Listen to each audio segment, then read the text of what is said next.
Welcome to this searchvmware.com video blog. Over on Search Server Virtualization, I posted a tip about virtualizing server I/O. I want to follow that up with some specific comments about VMware environments. For VMware environments, a lot of the conversion projects using VMware Converter, Placement, Power Converter, those types of tools, all the easy systems are done.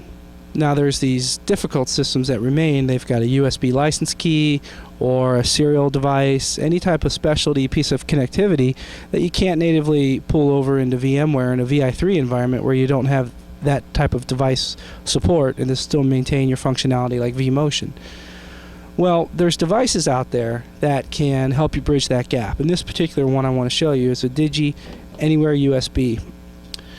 This device has 5 USB ports and 1 Ethernet port. And what this does is, with a driver, which is a software that comes with the product, these 5 USB ports are extended to the Ethernet network for the virtual machine. They can be used for general purpose servers also, not just virtual machines, but virtual machines are a great candidate for these. You install the driver and you have these ports available to you. In the case of a virtual machine that was a converted machine from a physical machine, the native base USB driver will be there. In the case of a new build USB or a new build virtual machine, the USB driver may not be there, so you might have to add the base driver and then let the vendor driver take it from there. Either way, these devices can really bridge a gap for a lot of important systems that you would like to have virtual but you may not be able to.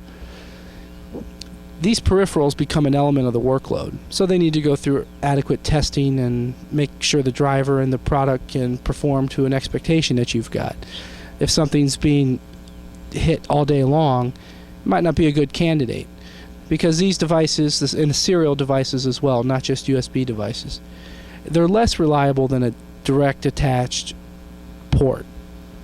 That being said, you want to make sure that that risk is something that's acceptable in your environment.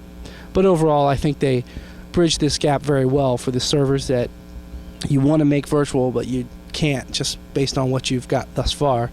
So they're worth checking out.